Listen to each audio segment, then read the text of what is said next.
আচ্ছা, দেখো, আমরা আজকে ফরমালিন পড়াবো বলছিলাম, তাহলে আসেন একটু ফরমালিন দিয়ে শুরু করি। তো প্রথমে একটু বলে রাখি যে ফরমালিন জিনিসটা কি, আপনারা আশা করি জানেন। ফরমালিনটা হচ্ছে আপনার যে মিথানল, মিথানলের 30 to 40% জলীয় দ্রবণটাই হচ্ছে আমার ফরমালিন, যেটা হচ্ছে আমি তোমাদের বইয়ে কি আছে আমি জানি না এক্স্যাক্টলি, তোমাদের বইতে হয়তো 40% বলছে, বাট অ্যাকচুয়াল যেটা সেটা হচ্ছে মিথানলের 30 to 40% জলীয় দ্রবণ। তা আসেন, ফরমালিন প্রস্তুতি যদি কখনো করতে দেয়, কারণ ফরমালিনের কিন্তু অনেক ব্যবহার আছে, বাণিজ্যিক ভাবে অনেক ব্যবহার করা আছে। তোমরা যদি কখনো সুযোগ হয়, তোমরা যদি চিটা ভেটেরিনারি ইউনিভার্সিটি আছে এটা খুলশীতে, ঠিক আছে, তো এখানে যদি কোনো যাওয়ার সুযোগ হয়, গেলে তোমরা এখানে ইয়াতে যাবা। এখানে ফিশারিজ যে ডিপার্টমেন্ট আছে, এখানে একটা ফিশ গ্যালারি আছে আর লাইব্রেরি টাইপস। তো এখানে দেখবা যে ওরা হাঙর মাছ বা অনেক, মানে পুরা ফ্লোর একটা নিচতলা পুরাটাই হচ্ছে মাছ, বিভিন্ন প্রজাতির মাছ ওরা সংরক্ষণ করে রাখছে ফরমালিনে। একবারে দেখবা, দেখে তোমার মনে হবে যে একবার রিয়াল। হাঙর মাছ বলো বা যে কোনো মাছ বলো, এটা হাজার তোমার হাজার না, সরি, লাইক অ্যারাউন্ড 80, যেহেতু ভেটেরিনারিতে হয়েছে বেশি দিন না, তারপরও এটা 40, 50, 40, 50 বছর পুরাতন তো হবে। কিন্তু মাছগুলা দেখে মনে হবে যে একবারে তোমার আজকে ধরছে বা কালকে ধরছে এরকম। কারণ এই ফরমালিন। সো ফরমালিনটার বাণিজ্যিক ব্যবহার অনেক। ফরমালিন হচ্ছে প্রথমত বিষাক্ত। ফরমালিন বিষাক্ত বলে ফরমালিন খাওয়া যায় না, এবং আহ অসাধু ব্যবসায়ীরা ফরমালিনটাকে বাণিজ্যিকভাবে ইউজ করে। বিশেষত তোমার শাকসবজি বলো, ফলমূল বলো, মাছ, সবচেয়ে বেশি ইউজ হয় ফলমূলে এবং মাছে। লাইক তোমরা এরকম হয়তো এখনো তোমরা ফরমালিনযুক্ত খাবার হয়তো খাচ্ছ। তোমরা দেখবা যে আনসিজনে যে ফলগুলো আছে, নর্মালি প্রত্যেকটা ফল বা আপনার মাছ, এগুলো হচ্ছে পচনশীল। এরা কিন্তু এগুলার তাক জীবন কিন্তু বেশি না। অর্থাৎ গাছ থেকে পাড়ার পর যে কোনো পাকা ফল বেশি দিন ঠিক থাকে না। তুমি যদি এটা পিওর নিজের গাছের আম হয়, কয়েকদিন পর খেয়াল করবা যে পাকা আম একটা পারছো, প্রথম পাড়ার পর যে একটা চামড়া টান টান অবস্থায় থাকে বা বুঝা যায় একটা সেন্ট বের হয়, দিন দিন দেখবা যে এটা চামড়াটা আস্তে আস্তে ঢিলা হয়ে যায়, বা এটার গায়ে একটা কালো রঙের আবরণ পড়ে, বা আস্তে আস্তে এটা কেমন, এটা মানে একটু পচে যাওয়ার মতো হয়ে যায়, বেশি দিন রেখে দিলে পচে যায়। বাট তুমি যদি এখানে ফরমালিন ইউজ করো, বিষয় দেখবা যে আগ্রাবাদের মধ্যে যাওয়ার সময় দেখবা যে ফলের দোকান গুলা, তুমি আজকে দেখো কালকে দেখো পরশু দেখো একই আম, বাট এমন ভাবে টান টান করা স্কিন লাগতেছে যে গাছ থেকে মাত্র পেরে আনছে। বা রাস্তাঘাটে ভ্যানে যেগুলা বেচে, আম বেচে, দেখবা যে একবার টান টান করা স্কিন। এই আমগুলা যখন তুমি কিনবা, যখন তুমি খাইতে যাবা, প্রথমে যখন খোসা ছিলবা দেখবা শক্ত, কিন্তু ভিতরে এক দুই কামড় দেওয়ার পর দেখবা ভিতরে গলা গলা নরম হয়ে আছে। সো এই ফরমালিনটা কি করে, কেন এই যে কোনো কিছুকে, মৃত মানুষ সংরক্ষণ করা হয় ফরমালিন দিয়ে, মৃত যে কোনো জিনিস তুমি ফরমালিন দিয়ে সংরক্ষণ করতে পারবা।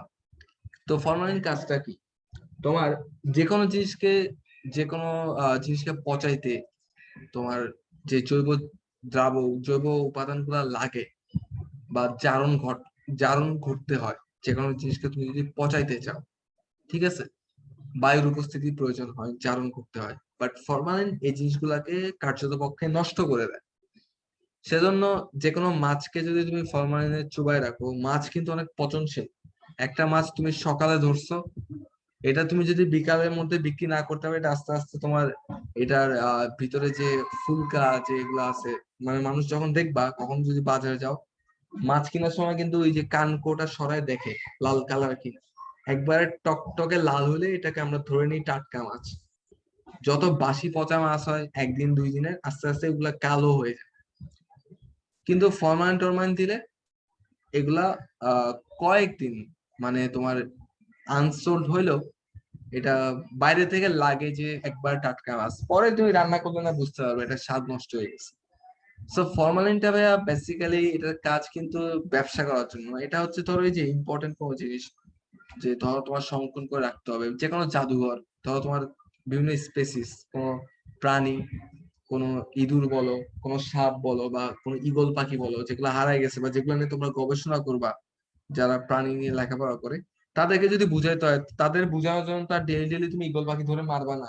যে ওর, তুমি যদি ওর বডি স্ট্রাকচার বুঝাইতে চাও, তুমি ঈগল পাখি প্রত্যেকদিন কোথায় পাবা? আর স্ট্রাকচার বুঝতে হলে কাটাছেড়া করতে হয়, বা ব্যাং বা সাপ। তো এগুলা কি হয়, এগুলা ফরমালিন দিয়ে সংরক্ষণ করা হয় যাতে এগুলা পচে যায় না, না নষ্ট হয়। তো ফরমালিনটা দুইটা প্রশ্নে আসার চান্স আছে তোমাদের, যদি আসে কখনো ফরমালিন প্রস্তুতি বা এর বাণিজ্যিক ব্যবহার। তো আসেন, ফরমালিনটা হচ্ছে মিথানল, অর্থাৎ আমরা যদি মিথানল পাই, মিথানলের 30 to 40% জলীয় দ্রবণ হচ্ছে ফরমালিন। তো ফরমালিন যদি প্রডিউস করতে হয় আমাকে অবশ্যই মিথানল সামা প্রডিউস করতে হবে। তো আমরা এখন আসেন মিথানল প্রিপারেশনটা পড়ি। প্রিপারেশন অফ মিথানল, ঠিক আছে, একটু খাতায় লিখে ফেলেন, প্রিপারেশন অফ মিথানল। তো মিথানল প্রিপারেশনে আমি যে দুইটা ধাপ বলবো, দুই ধাপে আমরা এটা করতে পারি, ঠিক আছে। লিখে নেন, বাংলা লেখাটা একটু লেখেন, বাংলা লেখাটা একটু লেখেন। বাণিজ্যিক ভিত্তিতে, বাংলা লেখাটা লেখেন, বাণিজ্যিক ভিত্তিতে সরাসরি বায়ু জারণ, বাণিজ্যিক ভিত্তিতে সরাসরি বায়ু জারণ অথবা অথবা অনুঘটকীয় ডিহাইড্রোজিনেশন। বায়ু জারণ ইংরেজি হচ্ছে, বায়ু ইংরেজি হচ্ছে আপনার এয়ার, এয়ার অক্সিডেশন বলা হয় আর কি এটাকে, মানে বায়ুর দ্বারা জারণ। নর্মালি হচ্ছে তোমরা কিছুদিন আগে পড়ছো যে আমরা যেটা তোমার বলি জৈব যৌগ, যেটা তোমার পেট্রোল, এই যে বিভিন্ন জীবজন্তু পচে মাটিতে মিশে যাচ্ছে, মাটির নিচে যাইতে যাইতে এমন একটা জায়গায় যায় যেখানে কিন্তু আমরা বলি যেখানে বায়ু প্রবেশ করতে পারে না, কারণ সেখানে যদি বায়ু প্রবেশ করে তাহলে এটা জারিত হয়ে যাবে, যার ফলে সেটা ধরো কার্যত পক্ষে উৎকৃষ্ট মানের কয়লা বা তেল হিসেবে বের হয়ে আসবে না। তো আলটিমেটলি বায়ুর যে কাজটা নর্মালের জন্য দেখবা, তুমি যদি কোনো পাউডার জাত দুধ বলো, চিপস বলো, মুড়ি বলো, এগুলা খোলা রাখলে এগুলো আস্তে আস্তে চুপসে যায়। বিস্কুট বলো, চিপস কিন্তু প্যাকেটজাত করা হয় এমন ভাবে যাতে এটা লিক না হয়, ভিতরে একটা তারা গ্যাস ভরে দেয় যেটা এটাকে টাটকা রাখে। আচার টাচার এগুলাতে সেরকম চামচ ইউজ করা হয়, খুব সেন্সিটিভ। এগুলাতে তুমি যদি হাত দাও, হাতের জীবাণু বায়ু দ্বারা জারিত হয়, এখানে ছত্রাক বা ফাঙ্গাস হয়ে যায়। তো তোমাকে যে কোনো কিছু করতে হলে বায়ুরোধী পাত্র নিতে হবে অলওয়েজ, এসব বিষয় জারণ রোধ করার জন্য। সো বায়ু জারণ, এটা ইংরেজি হচ্ছে এয়ার অক্সিডেশন। তাহলে আমি কি বলছি, বাণিজ্যিক ভিত্তিতে সরাসরি বায়ু জারণ অথবা অনুঘটকীয় ডিহাইড্রোজিনেশন, অনুঘটকীয় ডিহাইড্রোজিনেশন, ঠিক আছে, মানে অনুঘটক দ্বারা আমরা যে ডিহাইড্রোজিনেশন যেটা করি। ওকে, সো এটা ইংরেজি যদি বলি তাহলে অনুঘটক ইংরেজি আশা করি তোমরা অনেকে জানো, সেটা হচ্ছে ক্যাটালিস্ট। এটাকে আমরা চাইলে ক্যাটালাইটিক ডিহাইড্রোজেনেশন বলতে পারি। ক্যাটালিস্ট মানে অনুঘটক বা প্রভাবক, নরমালি অনুঘটক বলি আমরা।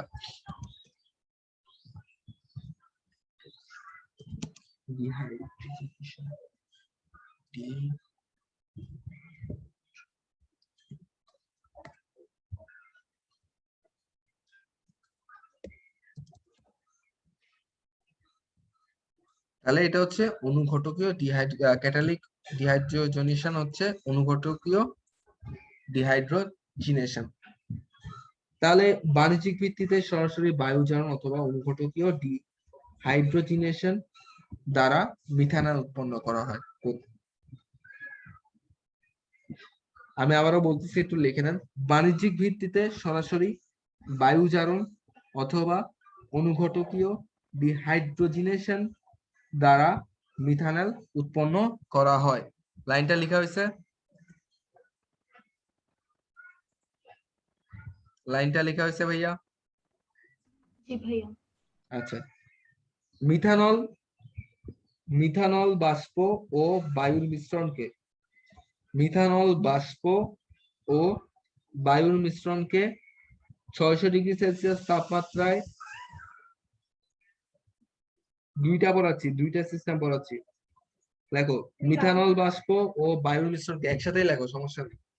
মিথানল বাষ্প ও বায়ুর মিশ্রণকে 600°C তাপমাত্রায় সিলভার ধাতুর উপর দিয়ে চালনা করলে মিথানল উৎপন্ন হয়।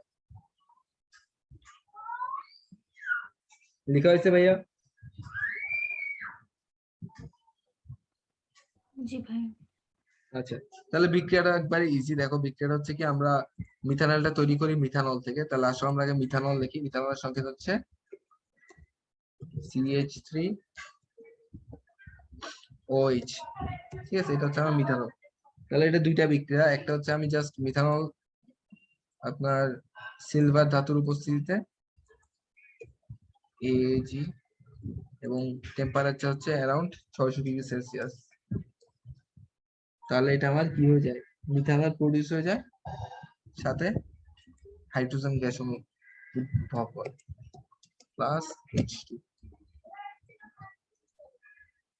ঠিক আছে ভাই, একটু জানা রাখি এটা হচ্ছে তাপহারী বিক্রিয়া।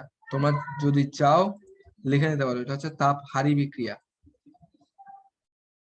এই বিক্রিয়ায় তাপ হারায়, অর্থাৎ পাত্রটা ঠান্ডা হয়ে যায়।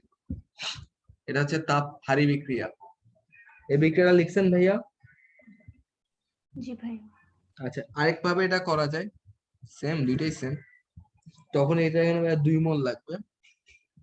2 মোল আমার মিথানল লাগবে, CH3OH। ঠিক আছে, এটার সাথে আমি বায়ু দিব। বায়ু বলতে আমরা জারণ বলতে কাকে বুঝি? অক্সিজেনকে বুঝি, তাই না? বায়ুটা জারণ বলতে অক্সিজেন জারণ। ওকে, এখানে আপনার কি লাগবে? সেম প্রভাবক থাকবে, সিলভার 600°C তাপমাত্রায়।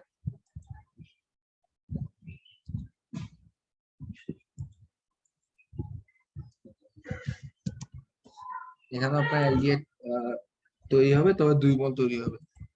আপনার 2 মোল HCHO প্লাস 2 মোল পানি উৎপন্ন হবে।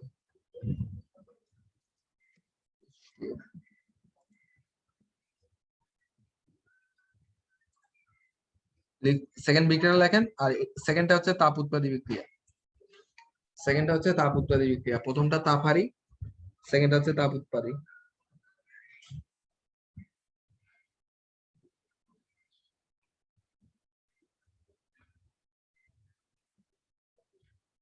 অর্থাৎ ভাইয়া দুইটা বিক্রিয়ার মেকানিজম সেম। ঠিক আছে, এই বিক্রিয়াটা সেকেন্ডে যেটা আঁকছি, এটা হচ্ছে তুমি যদি সরাসরি সরাসরি বায়ু দ্বারা জারণ করো, অর্থাৎ একটা মিথানলকে তুমি যদি বায়ুর উপস্থিতিতে অক্সিজেনের দ্বারা জারণ করো, অ্যালডিহাইড আর পানি উৎপন্ন হয়। আর তুমি যদি চাও না ভাইয়া আমি এটা একটা বায়ু ছাড়া, বায়ুবিহীন একটা বায়ুরোধী কোনো রুমে বা কোনো পাত্রে, ধরো তুমি ইন্ডাস্ট্রিয়ালি কমার্শিয়ালি করতে যাচ্ছ, ঠিক আছে, তখন তুমি চাইলে প্রভাবটা ইউজ করতে পারো, শুধু সিলভার প্রভাবটা ইউজ করে 600°C তাপমাত্রা এটা প্রডিউস করতে পারো। তবে সেক্ষেত্রে তোমার হাইড্রোজেন গ্যাস উৎপন্ন হবে। এটাই এখানে মেকানিজম সেম। এখানে যে এক্সট্রা অক্সিজেন আছে সেটা আপনার পানি তৈরি করতে সাহায্য করে, এটাই, আর কিছু না। উপরেরটা হচ্ছে তাপ হারি আর নিচেরটা হচ্ছে তাপ উৎপাদন। তাহলে আমরা খুব ইজিলি মিথানল থেকে মিথানল পেয়ে যাব আলটিমেটলি। মনে রাখার জন্য একটা শর্ট টেকনিক বলি, অ্যালকোহল থেকে অ্যালডিহাইডের প্রস্তুতিতে একটা ধাপ পড়ছিল, জারণ। একটা জিনিস মাথায় রাখবা, অ্যালকোহলকে জারণ করলেই অ্যালডিহাইড হয়। অ্যালকোহলকে তুমি যদি জারণ করো, অ্যালডিহাইড তৈরি হয়ে যাবে। সো মিথানলের ক্ষেত্রে কি হবে? মিথানলের ক্ষেত্রে আমি যদি মিথানলকে জারণ করি, তাহলে আমার মিথানল তৈরি হয়ে যাবে, শেষ। বুঝা গেছে ভাইয়া? বুঝতে পারছেন? জি ভাইয়া। আচ্ছা, বিক্রিয়া দুটো তোলা হয়েছে? জি ভাইয়া। আচ্ছা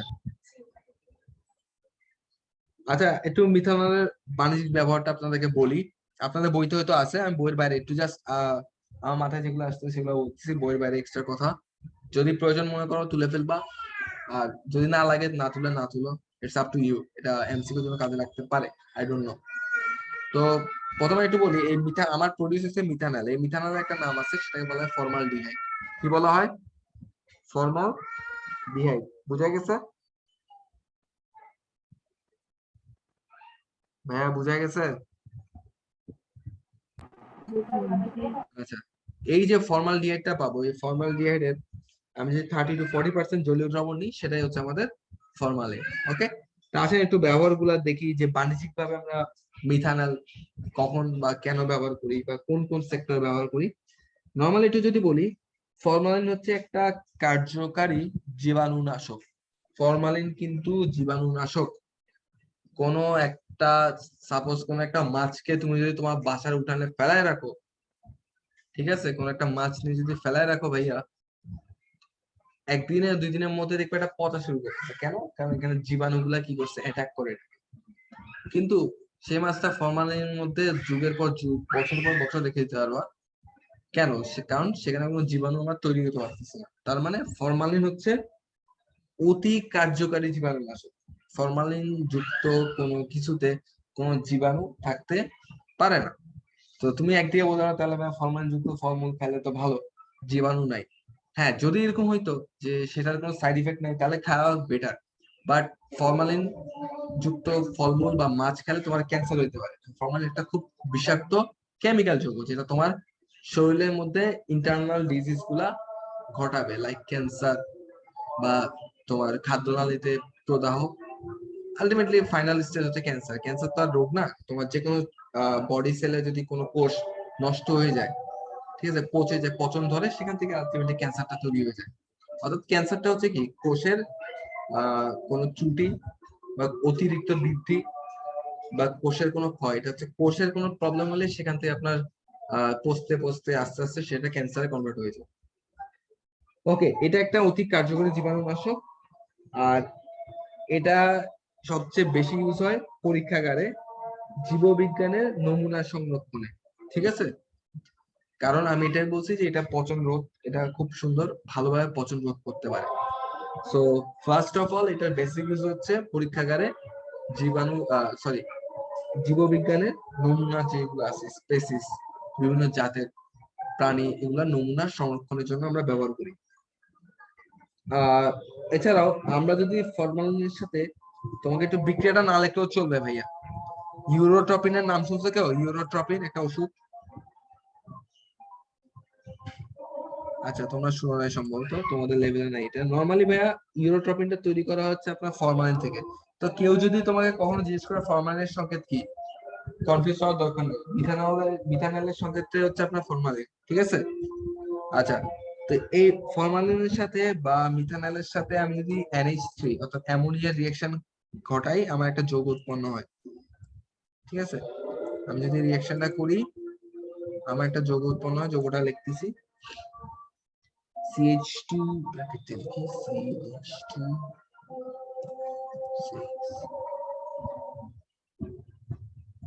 N4, ঠিক আছে। লেখেন আগে, বিক্রিয়াটা লেখেন। অবশ্যই এখানে একটু সমতাকরণটা দেখা দিই। এখানে আপনার 6 মোল লাগে, এখানে আপনার লাগে এটা 6, এটা হচ্ছে আপনার 6, এখানে লাগে হচ্ছে আপনার 4 মোল। আর অবশ্যই এখানে তাপ দিতে হবে, তাপ ছাড়া রিঅ্যাকশনটা হবে না। ভাই লেখছেন রিঅ্যাকশনটা?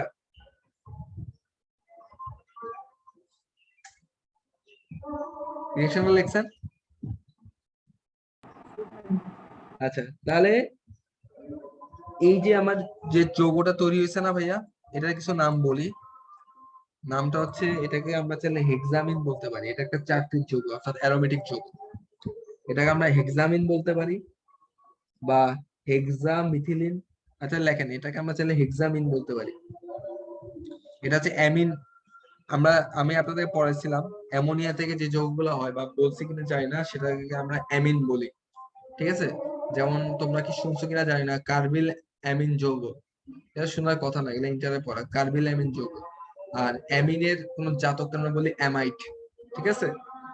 এই যে অ্যামোনিয়া, এই অ্যামোনিয়া থেকেই নামগুলো আসছে, অ্যামিন, অ্যামাইড, এগুলো অ্যামোনিয়ার জাতক। ওকে, তো এই যৌগটাকে আমরা বলি হেক্সামিন। অর্থাৎ হেক্সা মানে কি, 6টা কার্বন, দেখেন 6, তো 6টা যেহেতু কার্বন তাই হেক্সা, আর যেহেতু এটা অ্যামিন যুক্ত যৌগ তাই এটার নাম হচ্ছে hexa amine. Hex plus amine, ultimately হেক্সামিন।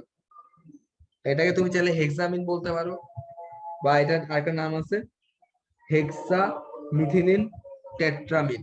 হেক্সা মিথিলিন, মিথিলিন মানে কি এখানে, অর্থাৎ 6টা মিথিলিন মূলক ইউজ হয়েছে, 4টা অ্যামিন মূলক ইউজ হয়েছে, সেজন্য এটার নাম হচ্ছে হেক্সা মিথিলিন। হেক্সা মিথিলিন টেট্রা অ্যামিন, বুঝা গেছে? মানে এখানে 6টা মিথিলিন মূলক 4টা অ্যামিনমূলক গ্রুপ আছে, সেটার নাম হচ্ছে হেক্সামিথিলিন টেট্রাঅ্যামিন, অথবা এটা যদি তুমি বাণিজ্যিক নাম জানতে চাও দোকানে পাওয়া যায় বা কিনতে পাওয়া যায়, সেটা হচ্ছে ইউরোট্রপিন। ঠিক আছে, ইউরোট্রপিন এটা এক ধরনের ওষুধ।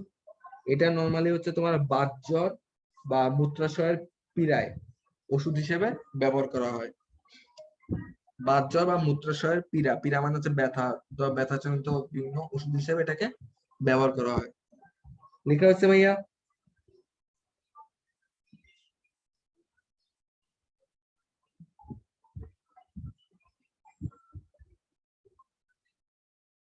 লিখছেন?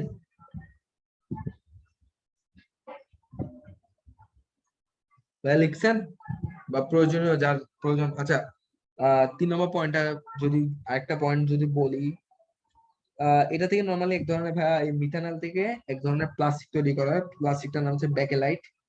ঠিক আছে, এছাড়া এটা ফর্মিকা প্রস্তুতি, এটা এক ধরনের প্লাস্টিক। আচ্ছা বাদ দেন, এগুলো লেখার দরকার নেই। ব্যাকেলাইট বা ফর্মিকা এগুলো লেখার দরকার নেই, এগুলো আপনাদের লেভেলে নাই। তো এটাই হচ্ছে টোটাল মিথানলের একটা বাণিজ্যিক ব্যবহার। আর ইথানলটা তো ধরো তৈরি করা হয় ইথানল থেকে। তো ইথানলের কোনো বাণিজ্যিক ব্যবহার যদি বলি, সেটা হচ্ছে আমরা বিভিন্ন জৈব যৌগ তৈরি, লাইক ইথানল থেকে আমরা ইথানোয়িক অ্যাসিড তৈরি করি, ইথানল থেকে আমরা ইথাইল ইথানয়েড, সোজা কথা এস্টার জাতীয় যৌগ তৈরি করি। ওকে, আর ইথানলের সবচেয়ে বেশি ব্যবহার হচ্ছে তোমার ঘুমের ওষুধ। এর একটা উপাদান আছে, নাম হচ্ছে প্যারালডিহাইড। ঘুমের ওষুধে একটা উপাদান আছে, নাম হচ্ছে প্যারালডিহাইড।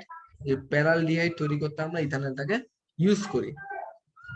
আর আর কোনো কিছু যদি বলি, এটা হচ্ছে আপনার একটা ডিডিটি আছে, ডিডিটি, এটা এক ধরনের কীটনাশক। ঠিক আছে, ডিডিটি এটা এক ধরনের কীটনাশক, এটা হচ্ছে একটা কেমিক্যাল যৌগ। ইন্টারনেটে তোমরা পাবা যে ডিডিটি প্রস্তুত প্রণালী তোমাদেরকে শিখতে হবে।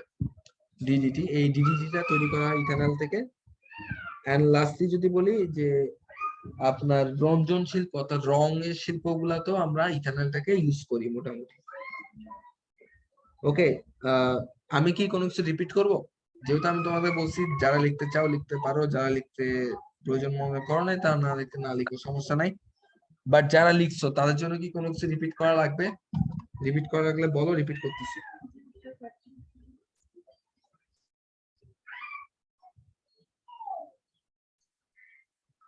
ভাইয়া রিপিট করা লাগবে কারোর জন্য? আচ্ছা, ওকে। সো আমি আপনাদেরকে 1 মিনিট টাইম দিচ্ছি। এলডিআইডে কোনো প্রশ্ন থাকলে, কিছু না বুঝে থাকলে আমাকে বলেন। সাথে এলডিআইডে আগ পর্যন্ত যে টপিক গুলো আছে সেগুলোরও যদি কোনো প্রশ্ন থাকে সেটা বলেন। 1 মিনিট টাইম স্টার্ট, এখন থেকে স্টার্ট হচ্ছে, একটু টাইমটা নেন। আর যদি প্রশ্ন না থেকে থাকে তাহলে আমি জৈব অ্যাসিড শুরু করবো, জৈব অ্যাসিড বা ফ্যাটি অ্যাসিড।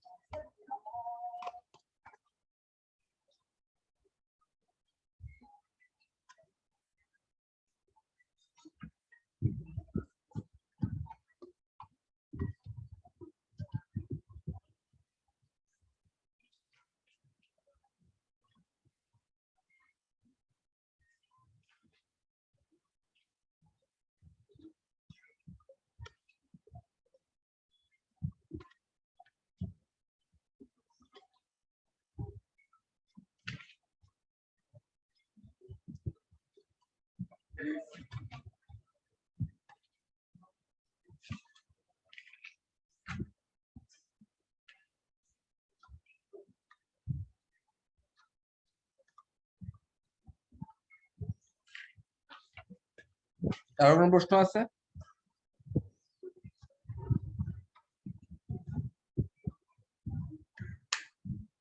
কথা নাই কেন? কারো কোনো প্রশ্ন আছে ভাইয়া?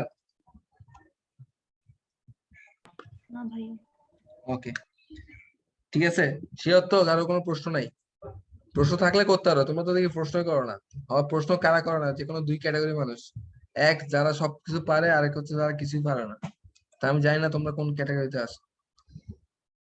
আসলে তোমরা বাসায় কি দেখতেছো কিনা জানি না, বিক্রিয়াগুলা এখনই শিখে ফেলো। এখন একটু মাথায় টাথায় আসে, ধরতে পারবা। যদি এটা মনে করো যে পরীক্ষার আগে আবার দেখবা, ওই দেখবা যে তখন বিক্রিয়াগুলো একটাও পারতেছো না। আমি আগেও বলতেছি জৈব যৌগ এমন চ্যাপ্টার, এটা প্রত্যেকদিন দরকার হয় 10 মিনিট করে দেখো, তাও দেখো।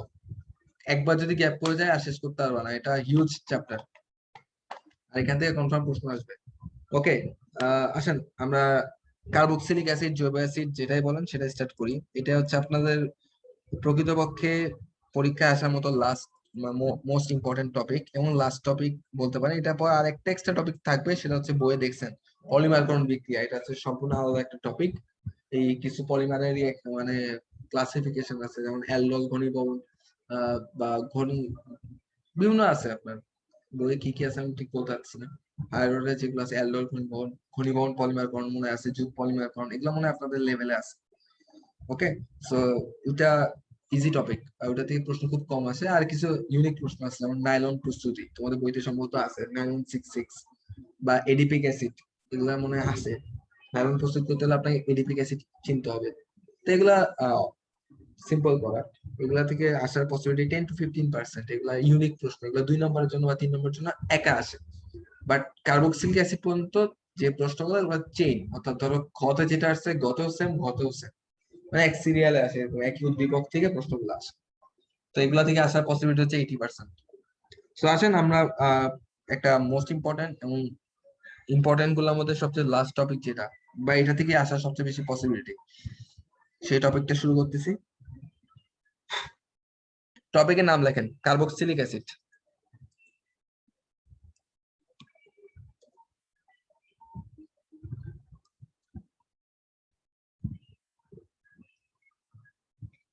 কার্বক্সিলিক অ্যাসিড,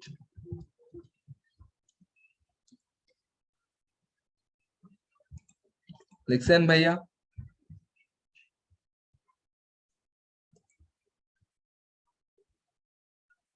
নাম লিখছেন? জি ভাইয়া। আসেন, তো আপনারা সবাই কার্বক্সিলিক অ্যাসিড নিয়ে যা যা মনে আছে একটু মনে করার চেষ্টা করেন। কার্বক্সিলিক অ্যাসিড ছিল, আমি একটু আপনাদেরকে হেল্প করি। সেটা হচ্ছে কার্বক্সিলিক অ্যাসিড আমরা কাকে বলতাম, আমি একটা জিনিস বলি। কার্বক্সিলিক অ্যাসিডের সাধারণ সংকেত ছিল এটা, তাই না?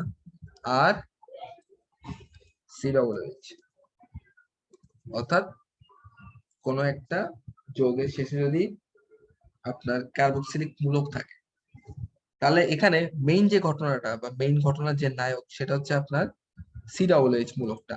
ওকে, সে হচ্ছে এখানে মেইন জিনিস, কারণ তার নামই হচ্ছে কার্বক্সিলিক মূলক। এই যে আমি বক্স করছি ব্লু কালারের, এরই নাম হচ্ছে কার্বক্সিলিক মূলক।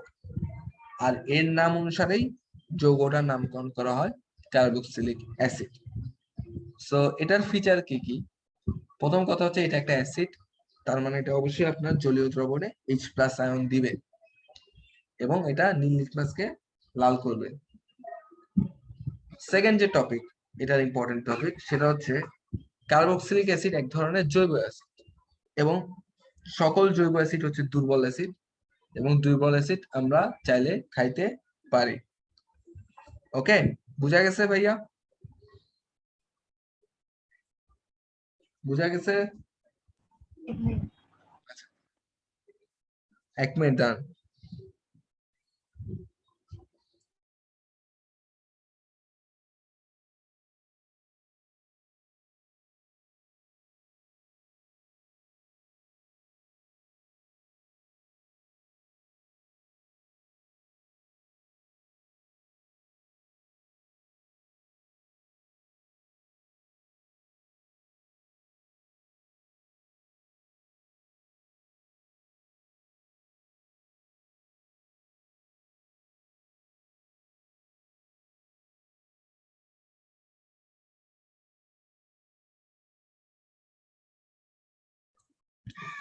আচ্ছা, আসো আমরা একটু কার্বক্সিলিক অ্যাসিডের সংজ্ঞাটা লিখি। লেখেন ভাইয়া, লেখেন যে সকল জৈব যৌগের অণুতে, যে সকল জৈব যৌগের অণুতে একযোজী কার্বক্সিল মূলক, কার্বক্সিল মূলকও বলতে পারো বা কার্বক্সিলিক মূলকও বলতে পারো, কোনো সমস্যা নাই। আমি আবারও বলতেছি, মনোযোগ দিয়ে শোনেন।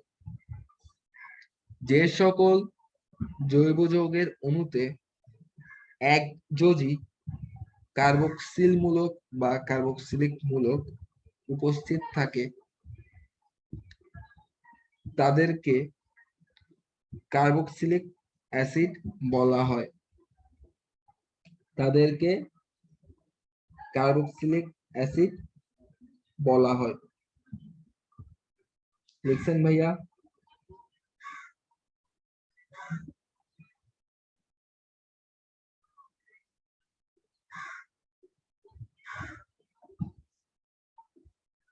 ভাইয়া লিখছেন? সংজ্ঞাটা কি কারোর জন্য আবার বলা লাগবে, রিপিট করা লাগবে? আচ্ছা, লেখেন, যে সকল জৈব যৌগের অণুতে একযোজী কার্বক্সিল মূলক বা কার্বক্সিলিক মূলক উপস্থিত থাকে তাদেরকে কার্বক্সিলিক অ্যাসিড বলা হয়। সোজা কথা, এই যে আমি বক্স করছি না ভাইয়া, এই যে এটা হচ্ছে কার্বক্সিল মূলক আর কি। যেসব জৈব যৌগের অণুতে এটা থাকবে। আর একযোজী কেন বলা হচ্ছে? কারণ এই কার্বক্সিলিক মূলকের যোজনী কত? 1। বোঝা গেছে ভাইয়া?